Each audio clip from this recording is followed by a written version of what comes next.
So, what now? I don't know at this point. Honestly, 90% of Roblox is just full of brain rot and slot games.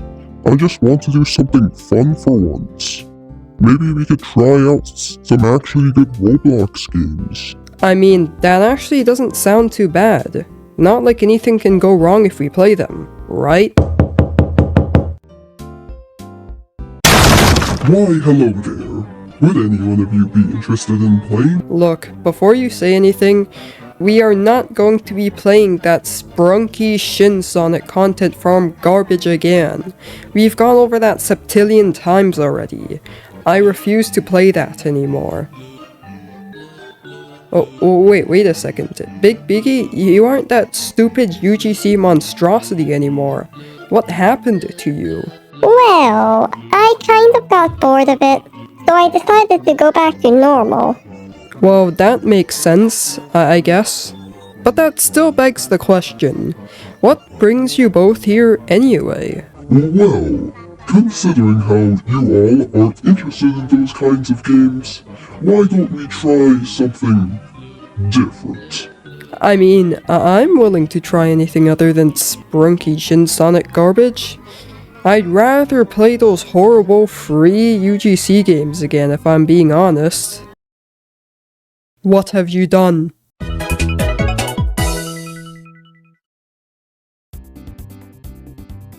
Hello everyone, I'm Ben, and it looks like we're diving back into the ever-popular world of free UGC games. But before we roll the dice, let's talk about what really counts as a free UGC experience. These games claim to let you earn UGC items without spending real money. Typically, you'll find yourself playing the game for a set amount of time, completing in-game quests, or racking up some kind of virtual currencies to snag that greatly desired UGC. However, let's be real. A lot of these games tend to snap on marathon-length quests just to stretch things out. Why? Premium payouts, of course. The longer you play, the more they earn. Anyway, let's see if Plinko for UGC flips the script or falls back into the same old pattern. At first glance, this game sticks to the usual play, brimming with standard monetization tactics and familiar pitfalls. True to its name, you play Plinko to try and win UGC. Simple, right? Well, here's the catch. The odds of landing the UGC you actually want are about as slim as finding a needle in a haystack. This kind of setup isn't exactly breaking news in the world of UGC games, but it's still worth pointing out.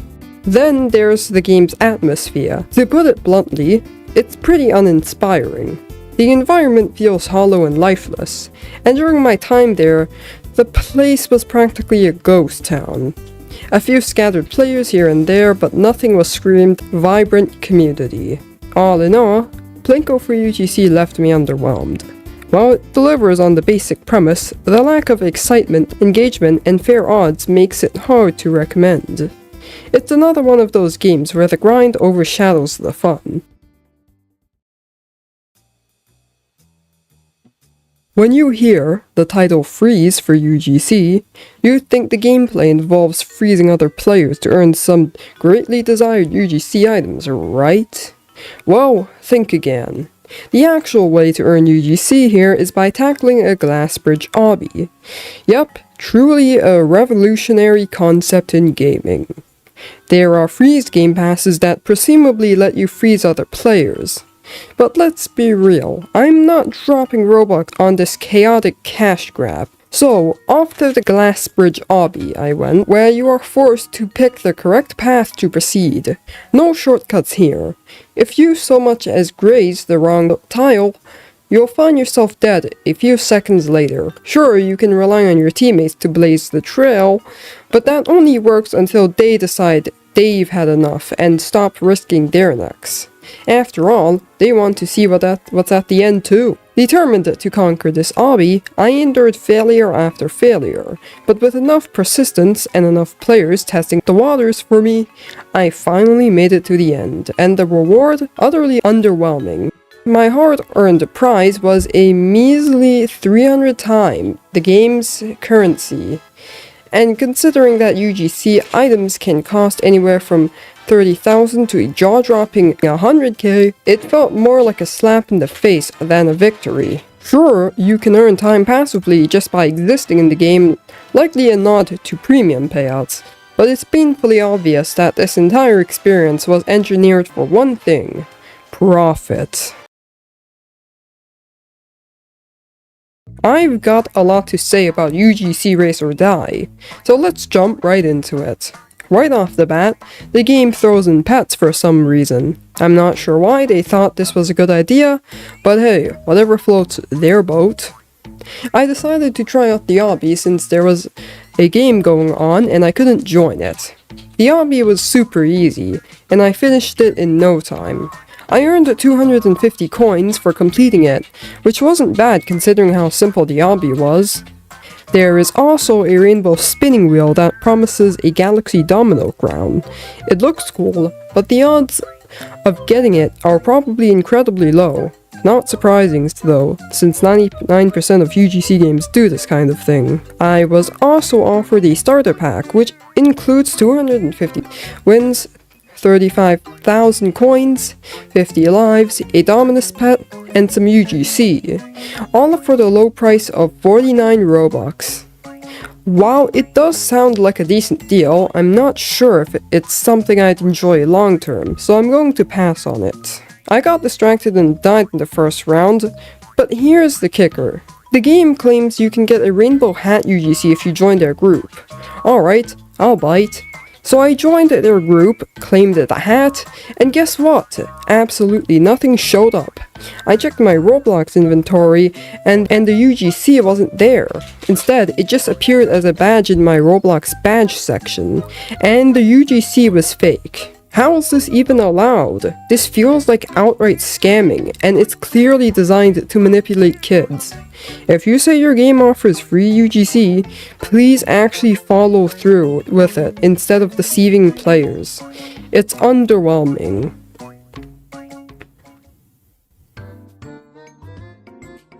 Collect for UGC is exactly what you think it is.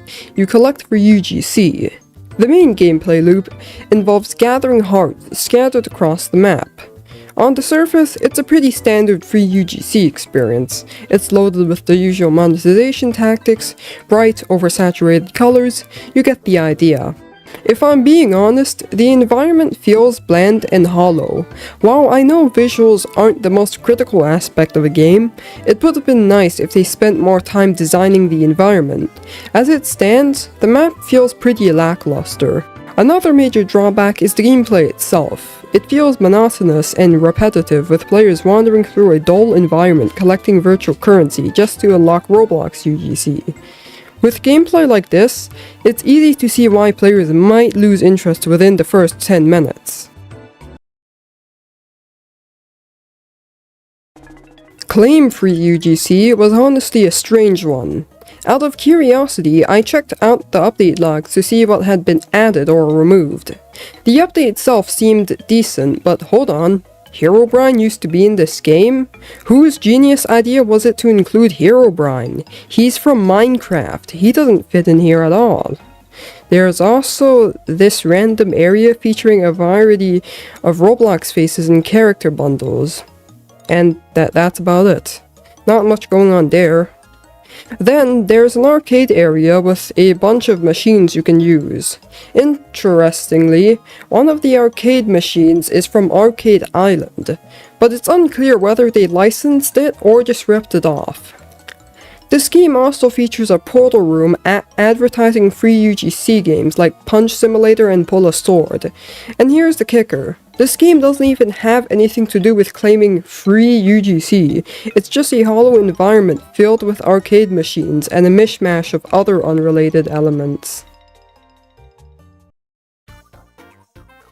Play for UGC is essentially one of those exploration games where you roam a vast world to collect items and earn rewards. In this case, you explore a colorful map, gather items, and exchange points for UGC. After a quick chat with the NPC, I started exploring to find the hidden items scattered around the map. It's a bit challenging at first, but not overly difficult. The items are designed with unique looks that stand out against the environment, making them fairly easy to spot with a little effort. This game also features a watch video ads option where you can earn points by watching ads. Ironically, the game itself is ineligible for advertisements. Go figure. On a brighter note, you can also play minigames to earn rewards, so you are not stuck solely collecting items. I think that's a nice addition. After finishing my quest, I earned 100k points. To get the UGC you want, it takes around 2 to 4 million points, which translates to about 20 to 40 quests. That's definitely a lot, but I won't be grinding that long. If I did, we'd be here all day.